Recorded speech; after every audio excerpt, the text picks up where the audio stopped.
কতগুলো পুলিশ সদস্যকে হত্যা করা হয়েছে বা হত্যা হয়েছে, তারা মারা গেছে, নিহত হয়েছে, এবং কতগুলো এখন পর্যন্ত বিভিন্ন জায়গায় আহত হয়ে চিকিৎসাধীন আছে। এটা আমরা জানতে চাই, দেশবাসীরা জানতে চায় কি প্রেক্ষিতে তারা কিভাবে তারা মানে নিহত হয়। এমন হুজুগে কিছু হতেই পারে, কিন্তু যদি প্ল্যান্ড হইতে এটা করা হয়ে থাকে, তাদেরকে যেখানে একটা প্রশ্ন এখানে আসছে, যেহেতু তারা ছাত্ররা বলেছে যে তারা মানুষ হত্যা করেছে, যখন প্রশ্ন এসছে ছাত্ররা মানুষ হত্যা করেছে, তখন পুলিশদেরকে হত্যা করা হয়েছে, সেই পুলিশ কে গুলিতে কোন গুলিতে কিভাবে হত্যা করা হয়েছে, তাদের ব্যাকগ্রাউন্ড কি, তাদেরকে যদি অ্যাটাক করা হয় তাদেরকে নিজের ডিফেন্স নেওয়ার জন্য তাকে তো আত্মরক্ষার জন্য তাদেরকে কিছু করতেই হবে। সেই জন্য আবার তারা দোষী সাব্যস্ত হবে, সেই জন্য তাদেরকে নিন্দা করা হবে, তাদেরকে বিভিন্নভাবে ছোট করা হবে। এটা তো সঠিক নয়।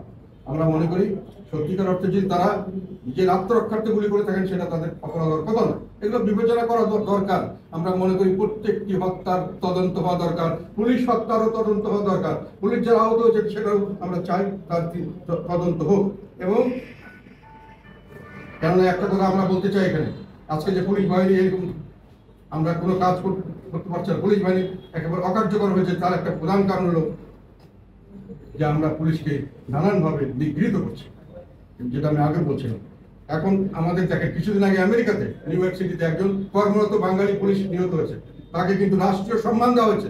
আমাদের প্রধান উপদেষ্টা সেখানে গিয়ে তার ফ্যামিলির সঙ্গে সম্মান দিয়েছে।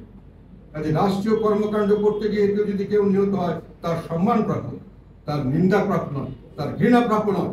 কাজে এটা নিশ্চিত করতে হবে পুলিশরা কোন পরিপ্রেক্ষিতে কিভাবে মারা গেছে। আর ছাত্র সমন্বয়করা যেহেতু বলেছেন যে তারা সশস্ত্র সংগ্রামের জন্য প্রস্তুত ছিলেন, তাদের কাছে সশস্ত্র অস্ত্র তাদের কাছে ছিল।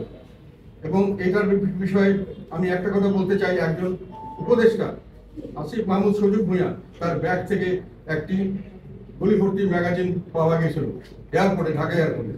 এটা নিয়ে তৎকালীন সময় পত্রিকায় নানান কিছু খবর এসেছিল, এবং সেখানে বলা হয়েছিল যে AK-47 এর লাইভ ম্যাগাজিন এবং গুলি। এটা আমরা শুনেছি, কিন্তু পরবর্তীকালে স্বরাষ্ট্র মন্ত্রক থেকে বলা হচ্ছে এটা পিস্তলের একটা খালি ম্যাগাজিন দিতে। এই বিষয়টিকে আমরা জানতে চাই যে সত্যিকার অর্থে এটা কোনটা সত্য। যদি সত্যি হয় ওনার লাইসেন্স কিন্তু, তাহলে সেই লাইসেন্স কবে ইস্যু করা হয়েছে, কি লাইসেন্স নাম্বার, এটা আমরা জানতে চাই।